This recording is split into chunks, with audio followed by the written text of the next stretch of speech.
أعوذ بالله من الشيطان الرجيم. بسم الله الرحمن الرحيم. ولقد يسرنا القرآن للذكر فهل من مدكر.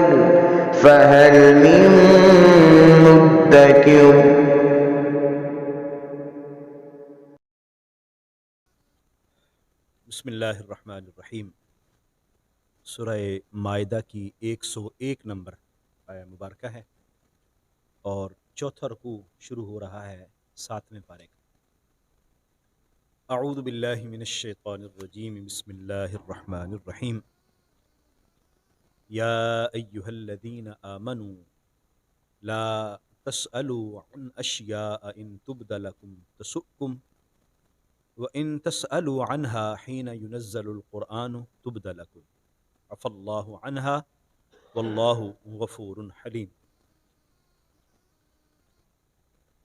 اسلام نے اپنے ماننے والوں کو ہر بے جا بات سے اور لا یعنی چیز سے منع فرمایا۔ نبی رحمت صلی اللہ علیہ وآلہ وسلم نے فرمایا، من حسن اسلام المرء ترکہ ما لا یعنیہ۔ اسلام، بندے کے اسلام کا حسن یہ ہے کہ وہ ہر لا یعنی چیز کو ترک کر دے۔ جب لا یعنی چیز جس کا کوئی فائدہ نہیں ہے، جس کا کوئی مقصد نہیں ہے، اس کو ترک کرنے کا بھی حکم دیا گیا ہے، اور ایسے ہی خام خواہ چیزوں کو کھنگالنا اور معاملات میں بال کی کھال اتارنے کی کوشش کرنا، اس کو پسند نہیں کیا گیا۔ نبی کریم صلی اللہ علیہ وآلہ وسلم نے ارشاد فرمایا کہ اللہ تعالیٰ نے کچھ چیزیں حرام فرمائی اور کچھ چیزیں حلال کی ہیں، زیادہ حلال ہیں، کم چیزیں حرام ہیں، اور اللہ کریم بھولے بغیر کچھ چیزوں کے بارے میں خاموش رہا، اللہ نے بیان ہی نہیں فرمایا، تو بس اس کے بارے میں ایسے ہی سوال نہ کرو۔ اگر بال کی کھال اتارنے کی کوشش کی گئی اور چیزوں کو کریدنے کی کوشش کی گئی تو وہ پھر مشکلات پیدا کرتی ہے۔ ایک مرتبہ نبی کریم صلی اللہ علیہ وآلہ وسلم نے ارشاد فرمایا کہ اللہ تعالیٰ نے تم پر حج فرض کیا ہے، لوگو حج کرو۔ تو ایک ساتھی اٹھ کے عرض کرنے لگے کہ حضور کیا ہر سال حج فرض ہے؟ تو حضور فرمانے لگے اگر میں کہہ دیتا ہر سال حج فرض ہے تو پھر ہر سال ہو جانا، اس میں کہہ دیا حج فرض ہے، حج کرو، بس ایک مرتبہ کرو۔ تو زیادہ چیزوں کو خریدنے کی کوشش نہ کی جائے۔ بہت سارے لوگ ایسے ہوتے ہیں جو ایسے سوال کرتے ہیں جس کا کوئی مقصد نہیں ہوتا، جیسے جی حضرت عیسیٰ علیہ السلام کی نانی کا کیا نام تھا، ان کے نانا کا کیا نام تھا، حضرت موسیٰ علیہ السلام کی والدہ کا کیا نام تھا، تو مطلب ان کا کیا مقصد ہے، ان چیزوں کی شرعی طور پر کیا ضرورت ہے، کیا جو چیزیں ہمارے ضروری مسائل سے متعلق ہیں وہ ہمیں معلوم ہیں؟ جو چیزیں ہمیں اللہ تبارک و تعالیٰ نے کرنے کا حکم دیا ہے اس کے متعلقہ مسائل ہمیں معلوم ہیں، ہمیں ان چیزوں کی طرف آنے کی کوشش کرنی چاہیے۔ یہاں یہی حکم دیا جا رہا ہے، یا ایھا الذین آمنوا، اے ایمان والو، لا تسألوا عن اشیاء ان تبد لکم تسؤکم، تم سوال نہ کرو، لا تسألوا، سوال نہ کرو، عن اشیاء، ایسی چیزوں کے بارے میں، ان تبد لکم، اگر تمہارے لیے اس کو ظاہر کر دیا جائے، تسؤکم، تو تمہیں برا لگے گا، تمہیں اچھا نہیں لگے گا، تو پھر ان ایسی چیزوں کے بارے میں سوال نہ کرو۔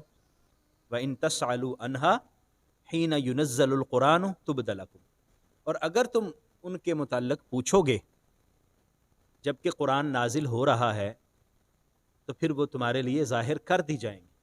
وہی نازل ہو رہی ہے، تم سوال کرو گے، اللہ کریم وہی عطا فرما دے گا، نبی کریم صلی اللہ علیہ وسلم اسے بیان فرما دیں گے، وہ پھر چیز پوشیدہ نہیں رہے گی۔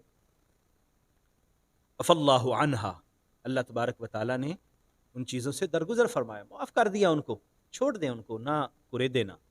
اللہ غفور حلیم، اللہ کریم بخشنے والا ہے اور بردبار ہے، حلیم ہے۔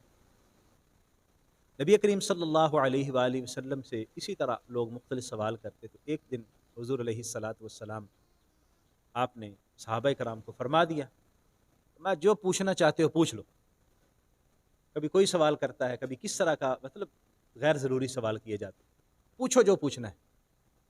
صحابہ کرام جو سمجھدار صحابہ کرام تھے، سر جھکا لیا اور حضور کے مزاج سے آشنا تھے، واقف ہو گئے کہ حضور اس وقت ناراضگی کی حالت میں۔ پتہ تو تھا کہ اللہ تعالیٰ نے نبی رحمت صلی اللہ علیہ وسلم کو علم عطا فرمایا ہے اور آپ اس علم کی بدولت چیزیں بتا دیتے ہیں۔ حضرت عبداللہ بن حذافہ کھڑے ہو گئے۔ لوگ ان کے والد کے متعلق مختلف باتیں کرتے تھے اور کہتے تھے کہ یہ حذیفہ کی طرف منسوب ہے لیکن حذیفہ کا بیٹا نہیں ہے، کسی اور کا بیٹا ہے، وغیرہ وغیرہ تہمت لگاتے تھے۔ تو انہوں نے کہا کہ حضور پوچھ رہے ہیں تو میں عرضی کر دوں، تو میرے باپ کا معاملہ کلیئر کر دیں، میرا باپ کون ہے؟ انہوں نے عرض کیا یا رسول اللہ من ابی، حضور میرا باپ کون ہے بتائیں۔ نبی کریم صلی اللہ علیہ وسلم نے فرمایا ابو کا حذیفہ، میرا باپ حذیفہ ہی ہے۔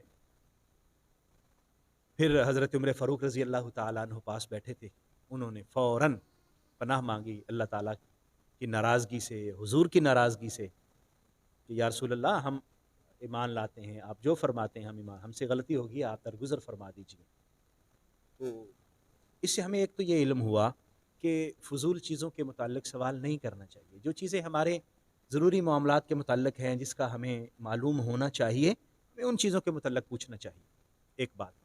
دوسری بات یہ بھی پتہ چلی کہ اللہ کریم نے جن چیزوں کے حلال ہونے کے بارے میں فرمایا وہ ہمارے لیے حلال ہیں، حرام ہونے کے بارے میں فرمایا وہ ہمارے لیے حرام ہے، اور جن چیزوں کے متعلق ارشاد نہیں فرمایا گیا اس کو بھی حلال ہونے کے زمرے میں ہی شامل رکھا جائے گا۔ ایسے ہی خام خواہ انہیں الجھانے کی کوشش نہ کی جائے۔ اور ایک اس سے ہمیں یہ بھی پتہ چلا کہ نبی کریم صلی اللہ علیہ وسلم کو اللہ نے کتنا علم عطا فرمایا کہ حضور نے برسر مجلس، برسر عام حضور نے ارشاد فرما دیا پوچھو جو پوچھنا چاہتے ہو۔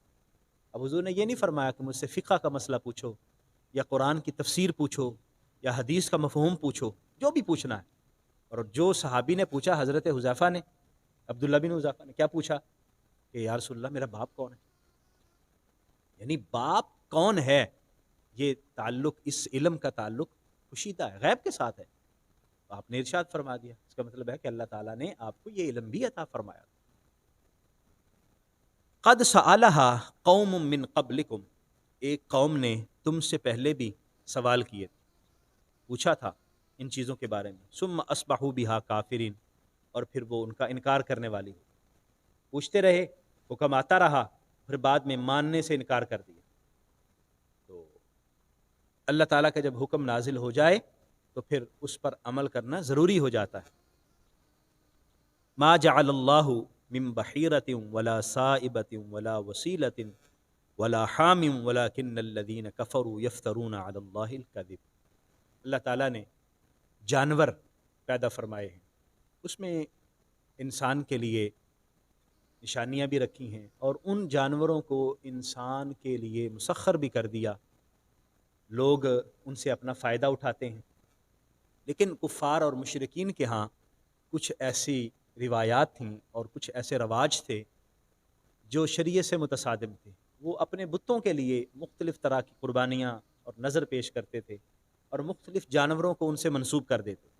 اللہ تعالیٰ نے یہاں اس بات کا رد کیا ہے کہ اللہ تعالیٰ نے یہ جانور ان بتوں کے لیے پیدا نہیں کیے اور ان جانوروں کو اپنے اوپر حرام کرنے کے لیے بھی پیدا نہیں کیا۔ اللہ نے جن کو حلال کیا ہے وہ حلال ہے، ان کو کوئی بھی حرام نہیں کر سکتا۔ یہاں 4 جانوروں کا ذکر کیا ہے، فرمایا ما جعل اللہ من بحیرۃ، نہ تو اللہ تعالیٰ نے بحیرہ کو، ولا صائبۃ، نہ صائبہ کو، ولا وسیلہ، نہ وسیلہ، ولا حام، نہ حام، یعنی یہ جانور اللہ نے اس طرح نہیں بنائے، یہ مختلف جانوروں کے انہوں نے نام رکھے ہوئے تھے۔ مثلا جو بحیرہ ہے یہ اس اونٹنی کو کہا جاتا تھا، اس اونٹنی کو کہتے تھے کہ جس کے 5 بچے ہوتے، 5 اونٹ پیدا ہوتے، اور آخری جو ہے وہ نر ہوتا 5واں، تو اس کو بتوں کے نام پر چھوڑ دیتے، اس کا پھر گوشت کھانا بھی اپنے لیے حرام سمجھتے، اس پر سواری کرنا بھی حرام سمجھتے، اور اس کا دودھ دھونا بھی حرام سمجھتے۔ اور اسی طرح صائبہ، جب کوئی سفر پر روانہ ہونے لگتا تو وہ کہتا کہ میں فلاں جگہ سفر پہ جا رہا ہوں، واپس آؤں گا تو یہ میری اونٹنی جو ہے یہ میرے بت کے لیے فلاں بت کے نام پر وقف ہو جائے گی، اور وہ سفر سے واپس آتا کامیاب خیر و عافیت سے، تو وہ اس جانور کو بت کے نام پر وقف کر دے۔ اسی طرح وسیلہ، اگر بکری بچے جنتی اور ایک نر اور مادہ ہوتا تو وہ نر اور مادہ دونوں کو ملا کر بتوں کے نام پر وقف کر دیتے، کہ چونکہ نر اور مادہ دونوں جن دیے ہیں تو یہ بتوں کے نام پہ ہو گئے۔ اسی طرح حام اس اونٹ کو کہا جاتا تھا کہ جس کی وجہ سے اونٹنی 10 بچے جنتی، تو جب 10 کی گنتی پوری ہوتی تو وہ اس اونٹ کو بھی وہ کرتے کہ اب یہ جو ہے وہ فارغ ہے اور بتوں کے نام پر اس کو کرتے۔ تو اللہ تعالیٰ نے فرمایا کہ میں نے تو اس طرح کا کوئی حکم نازل نہیں کیا، یہ لوگوں نے خود سے اپنی طرف سے بنائے ہوئے ہیں اور بتوں کے نام پر ان کو کر دیا ہوا ہے۔ اللہ تبارک و تعالیٰ کے پاس کسی چیز کو حلال اور حرام قرار دینے کا اختیار اللہ کے پاس ہے، اور اللہ تعالیٰ نے یہ اختیار اپنے نبی صلی اللہ علیہ وسلم کو عطا فرمایا ہے۔ تو یہ اختیار کسی شخص کے پاس نہیں ہے، کسی بندے کے پاس نہیں ہے کہ وہ اپنی مرضی سے کسی چیز کو حلال قرار دے دے اور اپنی مرضی سے کسی چیز کو حرام قرار دے دے۔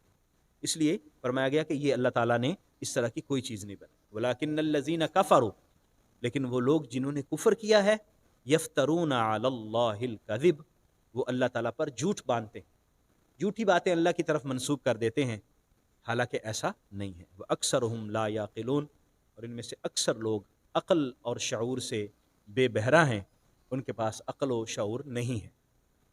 ان آیات مقدسہ سے ہمیں یہ علم ہوا کہ اسلام فضول بحث و تمحیص کو اور ایسے ہی معاملات کو کریدنے کو پسند نہیں کرتا۔